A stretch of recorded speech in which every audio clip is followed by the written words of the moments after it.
Y a pas à dire, il y a des jours où je me demande si SmackDown est traité de la même façon que Raw. Parce qu'il y a des moments où je me pose résolument la question. Ça fait 3 semaines que le show de Raw est de très bonne qualité. Même de bonne qualité, de très bonne qualité. Et on a un show de SmackDown qui est, j'ai envie de dire, de moyenne qualité. C'est pas normal. On ne doit pas être entre le bon et le moyen. On doit pas être dans le correct. On doit être dans le très bon. Si Raw fait bon, SmackDown doit faire très bon. Et si SmackDown fait très bon, Raw doit être dans l'exceptionnel. Alors tu vas me dire pourquoi je dis ça. Parce que quand tu vas voir mon bilan, et je vais le faire maintenant, bah tu vas te rendre compte que le show est moyen correct. Et c'est pas normal. C'est pas normal d'avoir un show qui fait moyen correct. Normalement, il devrait y avoir un show qui devrait faire, a priori, correct bon, voire même très bon. Je veux dire, quand tu regardes le show, et très clairement, quand tu regardes le show de Raw, il y a des bonnes choses qui sont attirées. Moi, j'ai le souvenir, par exemple, du Miz. J'ai notamment le Miz qui manque à SmackDown, hein, je tenais juste à le dire. Le départ du Miz de SmackDown à Raw a fait mal à SmackDown. Parce que le Miz, concrètement, le Miz arrivait à relancer le show. Il y avait Bray Wyatt, même s'il est aujourd'hui il est à Raw et qu'il est perdu dans la société, il aidait quand même un peu. Parce qu'il avait ces segments un peu bizarres. Notamment, souvenez-vous de l'année dernière, quand il y avait la fameuse rivalité Orton-Wyatt avec la Wyatt Family et tout ça. Ça, c'était du très haut niveau. C'était génial de faire ça. Et tout le monde était captivé. Moi, j'ai pas le souvenir, depuis qu'il y a eu le draft, d'un moment où on s'est dit, putain, j'ai été captivé par SmackDown. Les matchs... Alors, il y a eu la conspiration avec Kevin Owens qui imaginait une conspiration...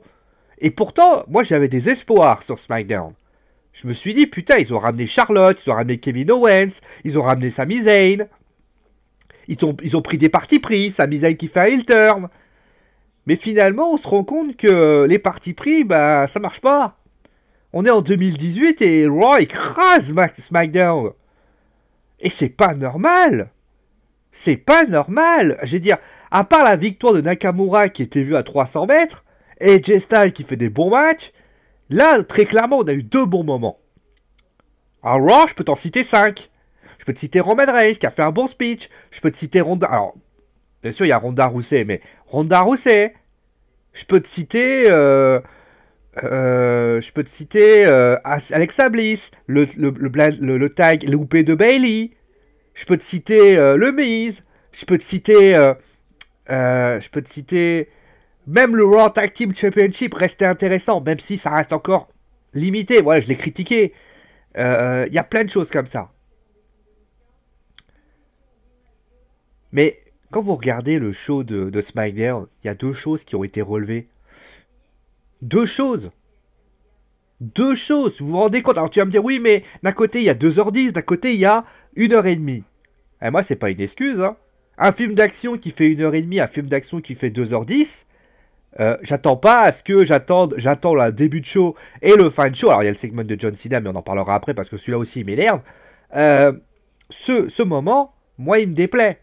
Et justement, on va en parler parce qu'on va faire cette review et vous allez vous rendre compte que malheureusement, j'ai encore pas aimé. Alors les gens vont me dire, oui, messieurs, t'es trop difficile. Ou t'es casse-couille. Mais, excusez-moi, je suis quoi? Bon, youtubeur, ça vous le savez. Mais je suis là pour donner mon opinion. Alors après, vous êtes d'accord, vous n'êtes pas d'accord. Je le respecte. Moi, je respecterai toujours votre avis. À partir du moment où vous respectez le mien. Quand je dis que le show de SmackDown n'est pas bon, je vais l'expliquer. Mais vous avez le droit de pas être d'accord. Attention, hein, je suis pas en train de dire, oh là là, putain, il a dit que j'étais, mon Dieu, monsieur de bonsoir, mon Dieu de bonsoir. Il a dit que SmackDown était pas bon, c'est un connard. Bah, vous avez le droit de pas être d'accord. Hein. Moi, de toute façon, je serai toujours ouvert à la discussion. À partir du moment où vous avez des commentaires constructifs. Hein. Dire t'es un con, point, c'est pas constructif. C'est juste pour faire le malin. Enfin bref. qu'est-ce que je peux dire? Je prends mon téléphone parce qu'il est tombé. Qu'est-ce que je peux dire sur le show de SmackDown? On va commencer déjà avec John Cena. Alors, je l'ai gardé. Alors, celui-là, je l'ai gardé en barbecue. Je l'ai gardé au show. Parce que forcément, j'en ai parlé hier. Je vais en parler aujourd'hui. John Cena. John Cena. Un segment classique. J'ai trouvé d'ailleurs le segment de Raw plus intéressant que celui qu'il a fait à SmackDown. Parce que celui qu'il a fait à SmackDown, à Raw, il a parlé d'échecs. Il a parlé d'échecs, il a parlé du fait qu'il a échoué et qu'il ne veut pas échouer. Il a lancé un défi à l'Undertaker, bon. Pourquoi pas? Et puis après, bah voilà, il dit que je vais aller à SmackDown. Moi, ce que j'aurais aimé de la part de John Cena, c'est pas le fait qu'il y aille, comme ça, avec un micro en train de parler. Moi, j'aurais aimé que John Cena se pointe à SmackDown et se dise, et commence à faire des dégâts. C'est John Cena. John Cena aurait très bien pu dire, voilà, je vais faire des dégâts. Je vais faire en sorte que John Cena, faut arrêter avec le terme gagner, hein. Ronda Rousey l'utilise, d'autres l'utilisent, faut arrêter. John Cena, gagner quoi? Impose ta présence. Impose ta présence. Tu dis, voilà, moi je suis là, quitte à leur dire à un moment donné à Daniel Bryan et à Shane, écoute, t'étais à SmackDown. Shane aurait très bien pu dire, écoute, ça fait des mois que t'es à Raw, t'es supposé être un lutteur de Raw, tu voulais un match pour le titre universel, maintenant tu reviens supplier, quitte à ce que Shane lui dise, ah, ok, tu veux aller, tu veux? D'accord, pas de problème. Tu re-signes un contrat pour être 100% SmackDown, déjà. Et là, John, il lui dit, hey, ôte-moi d'un doute. Je vous ai pas défendu sur Survivor Series? Je vous ai pas un peu aidé? Et la Shane aurait dit, oui, c'est vrai, tu nous as aidé, mais on a perdu. Quitte à, voilà, imposer. Et Shane aurait très bien pu dire, et là, Shane lui répond, bah écoute, tu veux une opportunité? Eh ben, mérite-la, montre-moi que tu la veux. Et et à la fin, quand il y a, par exemple, je sais pas, AJ Styles qui aura affronté Dolph Ziggler, je sais pas, et ben tu vois John Cena débouler, mettre des diabolets à tout le monde, et là, on aurait tous été là en train de... Et là, Shane serait apparu, écoute mec, ok, j'ai compris, tu veux ça, eh ben je vais te le donner. La semaine prochaine, tu auras un match contre nanana, si tu le gagnes. Par contre, je te préviens, si tu perds, ton statut de free agent est terminé. Et là, il te dit, son statut de free agent est terminé et tu redeviens un lutteur SmackDown. Et sache que je pourrais faire exactement ce que tu veux. Daniel Bryan n'était plus là, donc il avait la possibilité de faire ce qu'il veut, Shane. En plus de ça, tu le fais affronter dans un six-man challenge. Six-pack challenge, pardon. C'est débile. Pourquoi tu le mets pour le titre de la WWE? Tu ne pouvais pas le mettre dans le match contre Shinsuke Nakamura? Un match à Fastlane contre Shinsuke. Quitte à aller, allez, je vous dis ce que j'en pense. Hein. Je dis mon truc. Hein. Tu dis, ok. Tu veux un match de championnat pour le titre de la WWE? Ben, on va voir si t'es assez résistant. Tu vas avoir un match de championnat. Tu vas avoir un match à Fastlane. Ce match, sache que si tu perds ce match, tu ne vas pas dans le six-pack challenge. Et POM, Shinsuke Nakamura la semaine prochaine. Il réussit à gagner contre Shinsuke Nakamura. Ou c'est à Fastlane. Il y parvient pas. Au moins, à la limite, il y aurait eu un côté méli-mélo dramatique. Les gens auraient dit, putain, il a perdu. Et là, à ce moment-là, ça aurait pu aller. À Fastlane, il aurait pu avoir Nakamura contre John Cena. Et à la limite, quitte à mettre aussi comme Nia Jax ou Asuka. Mais là, tu te retrouves avec un mec qui supplie, qui limite se pointe, qui dit ah bah là-bas là-bas je peux plus. Ah bah je vais aller demander là-bas. C'est pas attends, c'est pas parce que moi je l'ai expliqué hier. Hein. C'est soit du riz, soit des pâtes. Hein, si tu vas pas aller voir prendre. Ah non, j'ai plus de riz. Bah je vais prendre des pâtes. Non. T'es pas dans un placard où tu prends ce que t'as envie. C'est un show de la WWE. Et je suis surpris d'ailleurs que Kurt Angle le laisse partir comme ça. Surtout on sait tous à 35 mètres qu'il n'ira pas gagner le titre de la WWE. Hein. Il ne gagnera pas, hein. C'est couru d'avance. Mais voilà, moi, l'idée, elle est bête, elle est mal faite, elle est mal présentée, et au final, tu te retrouves avec un John Cena qui est en train de courir partout pour aller à WrestleMania. Je veux dire, à un moment donné, il va aller voir le Miz. Hein. Maintenant, il peut pas, il y a Seth Rollins. Ah non, mais il peut y aller. Ah, j'ai pas réussi, bah je vais aller voir le titre intercontinental. Ah, je peux pas là, ah bah tu vas aller voir Bobby Roode. Et puis après, bah, je vais chercher un coéquipier. Qui c'est que je peux demander? Tiens, John Cena. The Bar. Ah bah on va demander à Finn Balor. À un moment donné, ça va. Tu vas peut-être aller aussi du côté des poids moyens, je sais pas. Ah non, tu peux pas, t'as pas le poids requis. On va aller à NXT. Je vais dire, ouais, je ramènerai le titre de NXT et on fera le premier match du titre de NXT à WrestleMania. Arrête. C'est pas comme ça que ça marche. Surtout que tu sais à 90%, à 85% parce qu'il est médical, que tu vas affronter l'Undertaker.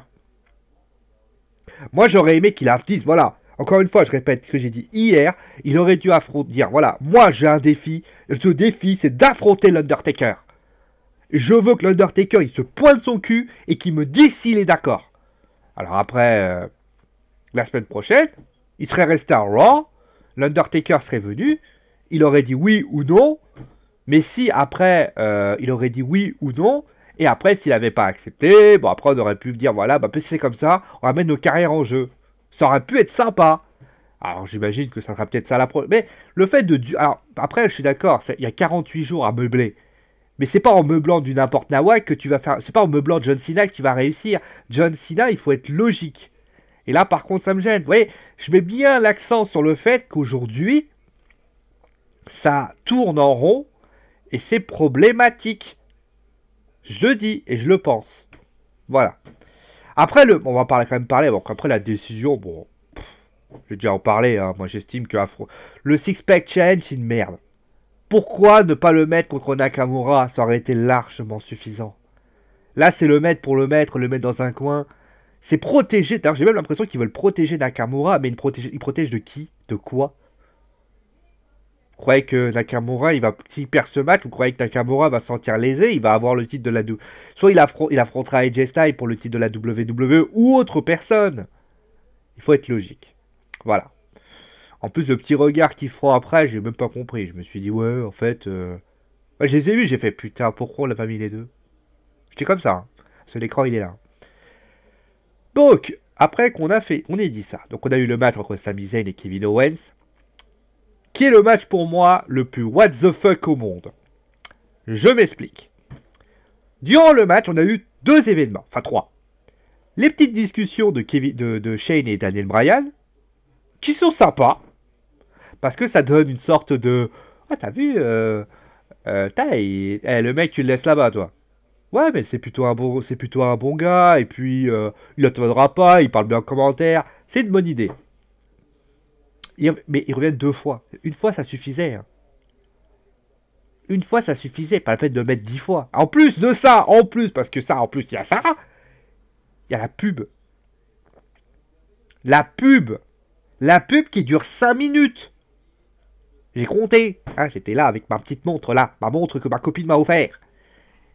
5 putains de minutes. J'étais comme ça. Je sais putain, ça. Et le pire, c'est que ça te casse le rythme. Parce que...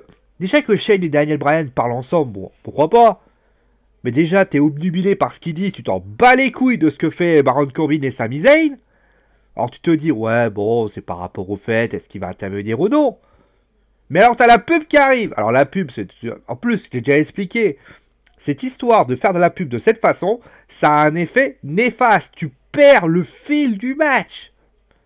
Alors, on parlera d'ailleurs parce que... Ah oui, en parlant de la pub. Ne mettez pas, alors ça par contre c'est la pub classique, hein, c'est le fond noir qui a disparu et réapparaît. Ne mettez pas la pub lorsqu'il y a des prises de finition. Vous êtes timbré. C'est un truc de fou.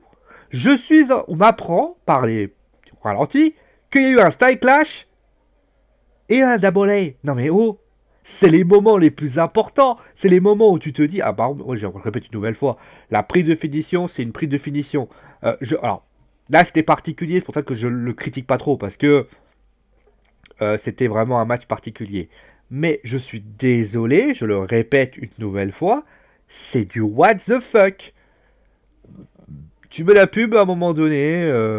Non, la pub, ça doit être au début, mais pas au milieu comme ça, parce que quand je suis revenu, j'étais comme ça, j'ai fait ouais. Ça m'a sorti du match. Honnêtement, j'avais plus envie de le regarder le match. Le match était sympa en plus. Franchement, on avait. En plus, alors, l'entrée de Sami Zayn, elle reste spéciale. Hein. Mais moi, j'ai bien aimé. Mais tu ne peux pas faire une pub au milieu comme ça. Ça te casse le rythme. Mais c'est impressionnant. T'es comme ça, tu dis ah ouais, bon bah d'accord. Tu comprends pas trop le délire en fait. Et en fait, quand tu reviens, tu dois te remettre dedans. Le temps que tu te remettes dedans, bah finalement le match il est fini. Hein. Et c'est dommage. Alors il faut essayer de trouver. J'ai dit il y a 2 semaines, l'idée de faire ça, c'est pas idiot parce que ça te donne l'impression. C'est un vrai poids en fait. C'est-à-dire que au lieu d'attendre de se dire qu'est-ce qui s'est passé, au moins tu vois à gauche. Et je me suis concentré à gauche. Mais t'as ce que dise la personne, donc forcément tu regardes à droite. C'est comme là, par exemple, il y a ma grosse tête qui est là, là. Inconsciemment, je vais la regarder, parce qu'elle bouge. Donc, encore une nouvelle fois, la pub, c'est en début. Même pendant les entrées, on s'en bat les couilles des entrées. Vous croyez vraiment que les entrées, on va la regarder et dire putain, oh mon dieu, l'entrée de Sami Zayn, bravo, bravo, bravo, bravo. L'entrée de Baron Corbin. Moi, un jour, je vais même vous raconter une histoire. À Elimination Chamber, je regardais le show tranquille comme ça, comme je le fais maintenant. Je suis parti. Alors, ils étaient en train. Il y avait Elias qui était en train de faire le truc. Je suis parti pisser, je suis revenu. Vous croyez vraiment que je m'en bats les à WrestleMania, quand c'est des entrées un peu plus high-tech ou dans des gros pay-per-view, oui, tu es là parce que tu te dis, là, c'est le moment important. Mais pas quand c'est un show normal. Le show normal, tu vas jamais, t'en as rien à foutre des entrées. Mets-le là. Le positionnement n'est pas une bonne idée. Enfin bref. Après de ça, donc voilà, bon, voilà. Donc ensuite on a eu Ruby Riott qui a affronté Naomi. Ça, alors, j'ai dit hier, la semaine dernière d'ailleurs, hein, vous allez voir que la semaine prochaine, Becky Lynch va affronter Ruby Riott. Hein. Alors la victoire de Ruby Riott, c'est logique. Le match, très clairement, je vais vous dire la vérité, je m'en souviens même pas. C'est chaud, hein. C'est chaud, hein, je m'en souviens même pas. Je sais même pas ce qu'a fait Naomi. C'est passé, mais fou. En fait, il est rentré par là, il a fait. Pfff. Ah, j'en souviens pas. Peut-être que s'est passé un truc. Peut-être que, je sais pas, il y a eu un. Il y a eu un vide sidéral. Un trou noir. Je m'en souviens même pas. Alors, Naomi a peut-être fait un bon match, mais je m'en souviens pas. Ah, je vais pas vous raconter. Alors, je sais ce que vous allez dire. Oh, Sio, mais quel manque de professionnalisme. Comment t'as pu oublier ce match? Bah, moi, je lui ai dit, bah, parce que le match, il était inintéressant, peut-être. Peut-être parce que c'était un match classique qui se font. Alors, par contre, la petite vignette Carmella m'a un peu réveillé. Hein. Pour vous dire, je me rappelle de la vignette Carmella, mais je me rappelle pas de ce qui s'est passé dans le match. Ah oui, d'ailleurs, en parlant des absents qui sont revenus. Ah, c'est rigolo. Hein. Ah oui, d'ailleurs, je vais pas parler de ça, mais je vais quand même parler du segment avec Josh Duhamel. Comment je vais vous l'expliquer avec des mots que vous pouvez comprendre. Que vous ayez envie de mettre en avant la série qui va arriver après. Alors, par contre, Evolve, ils en ont fait du booking, mais c'était malaisant. T'en parles une fois, ça va. En plus, Josh Duhamel, je crois qu'il est dans la série en plus. Mais alors, ça a duré 5 minutes. J'ai fait, mais terminez-moi ça. Ah, j'imagine le mec qui regarde en live qui peut pas couper. Hein. Ah, moi, j'ai trouvé ça tellement nul. Ça, voilà. Ensuite, alors, on a eu le segment avec les New Day. qui a donc parlé. Et c'est pareil en fait. Les New Day ont commencé à rigoler, donc à expliquer. Mais moi, je me souviens, vous voyez, je me souviens que du moment où les Usos sont arrivés, là, les Usos, quand ils sont arrivés, là, j'ai eu un billet qui était sérieux. Alors, vous allez me dire, oui, mais les New Day sont faits pour être... Parce que les types cheats qu'il a fait, là, avec les mollets, les machins, on s'en bat les couilles. Ça fait rire tout le monde, ça fait rire personne. Moi, ça m'a pas fait rire, d'ailleurs. Mais moi, ce qui me gêne, et je le dis, combien de temps 20 minutes je vais le dire clairement, quand on est on est lutteur à la WWE, faut parler sérieux. Et les Usos parlent toujours sérieux. Ils n'ont pas besoin de faire les idiots pour se faire remarquer. Ils ont juste besoin d'être présents. Et on les voit. Ils n'ont pas besoin. Pardon. Ils n'ont pas besoin de ça. Ils sont présents. On les sent. Moi, quand je vois quand je le vois arriver, je dis ah ouais, d'accord. Mais attention, hein. Quand je vois ça, je me dis waouh, ça c'est bien. Parce que les Biggie là, ils ont parlé sérieux. Ils ont dit moi, à un moment ils ont parlé de famille, du fait que WrestleMania, ils ont jamais été dans la carte de WrestleMania pendant des années. Tu sens qu'il y a un contentieux et que les deux équipes veulent montrer, voilà, ça c'est bien. Mais avant, je m'en battais les couilles, hein, très clairement. Je le dis comme je le pense. Hein. Enfin bref, voilà. Mais bon, segment de moitié qui était intéressant. Et donc on va terminer avant le main event. Aiden English contre Shinsuke Nakamura. Come on. Ah, come on, oui. Parce que on l'avait perdu durant 2 semaines. On ne sait pas où il était. Et tu le fais affronter Aiden English. Ça confirme bien qu'on veut protéger Shinsuke Nakamura. On ne veut pas que Shinsuke Nakamura soit rabaissé. L'année dernière, quand Randy Orton, il était là, il faisait sa vie. Hein. Il y a 2 ans, je ne sais plus qui c'est qui était le vainqueur du Triple H. Ah, Triple H, c'était particulier. Il y avait Triple H. Quand il y avait... comment il s'appelait Roman Reigns. Les mecs, même si après ils perdent, ils gagnent, au moins tu les mets en avant. Tu les fais exister. Tu les fais pas disparaître. Et puis d'un seul coup, tu les fais affronter Aiden English. Aiden English, il avait battu Shinsuke Nakamura, mais moi j'aurais été comme... Faut dire la vérité. À la limite, tu l'aurais fait affronter Rusev, je me serais dit, ah, peut-être. Mais Nakamura contre Aiden English, il y a une chance sur 1 million. Je suis désolé, hein, faut que je me coupe un ongle parce qu'il me fait mal. Hein. Ne vous inquiétez pas, hein, vous écoutez juste ma voix, vous n'avez pas besoin de mes... Voilà, donc... Aiden English, très clairement,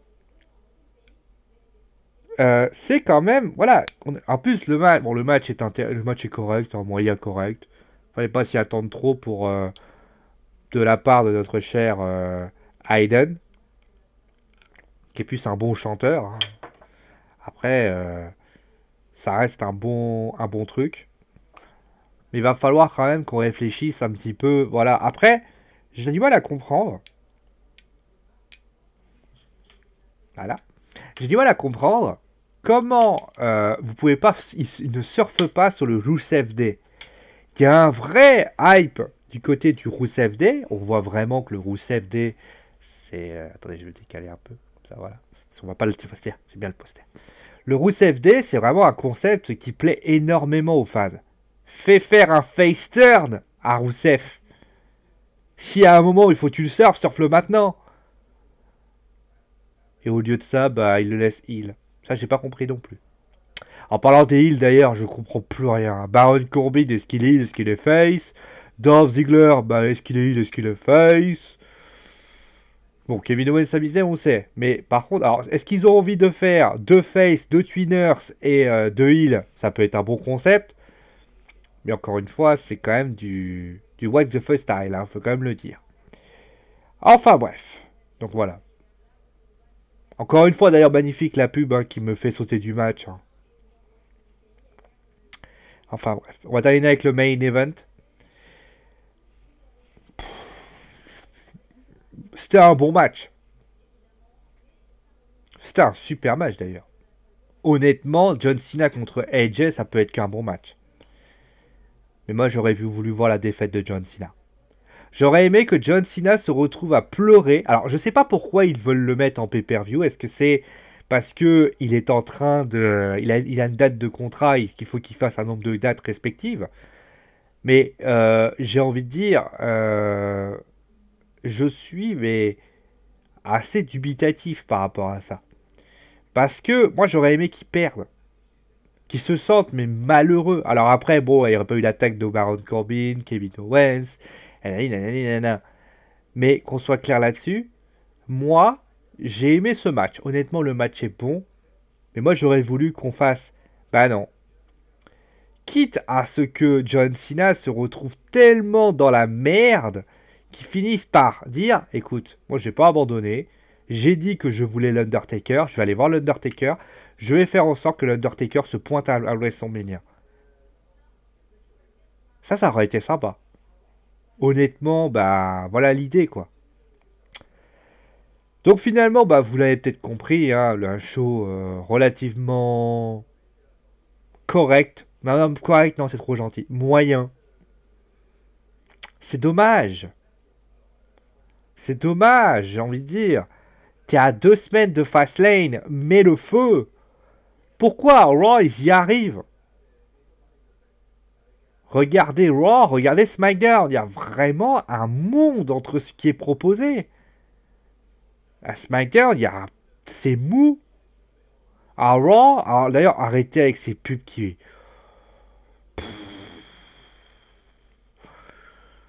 Arrêtez avec ces pubs. Arrêtez avec ces pubs. Je ne plaisante pas. Arrêtez avec ces pubs. Vous êtes en train de casser le rythme de certains matchs. Mettez-les pendant les entrées. Arrêtez de les mettre pendant. Ça nous casse le rythme, mais ça, vous imaginez pas. Enfin bref. Bon voilà, j'ai pas grand chose à dire, hein, mais je rappelle bien sûr que demain soir, ça sera l'heure du Wrestling Show. Donc vous aurez la possibilité de dire ce que vous pensez du pay-per-view, d'Elimination Chamber. Mais bien évidemment, voilà, maintenant, c'est pas avec SmackDown, j'espère. Bon, Elimination Chamber, en plus, j'aurai des choses à dire en plus. Bon, en tout cas, merci à vous tous d'avoir suivi l'émission.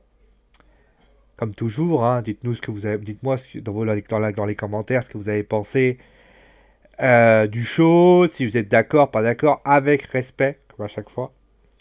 Mettez une note d'ailleurs, hein, n'hésitez pas à mettre une note, hein, même si une note c'est pas très représentatif. Et qu'on soit clair là-dessus, c'est pas aujourd'hui que SmackDown va battre Raw. Hein. Et ouais, c'est comme ça. Bon, en tout cas, merci à vous tous. N'hésitez pas d'ailleurs mettre un pouce bleu, ça fait toujours sympathique. D'ailleurs, pour information, mettez aussi des commentaires, ça aide vraiment au référencement. Mettez des commentaires, même si vous mettez poète. Alors, mettez pas poète, hein, mettez quand même des commentaires constructifs. Mais plus vous mettez de commentaires, plus vous mettez des j'aime, plus vous faites partager la vidéo, je pense que ça peut avoir des choses. Surtout que, pour information, j'ai quand même vous l'avouer, on n'a pas de la monétisation, on a perdu les droits du partenariat YouTube, puisque vous le savez, il y a eu voilà, YouTube a décidé que c'était des règles plus restrictives, ce qui est complètement crétin, parce que en fait, finalement, c'est à cause de quelques crétins que tout le monde a pris pour tout le monde. Et ça, c'est dommage. Bon, allez, merci à vous tous, et je vous fais des gros bisous, et je vous dis à très vite, bien sûr, pour un nouvel épisode. Alors, pour demain soir, pour le Wrestling Show. Allez, ciao tout le monde!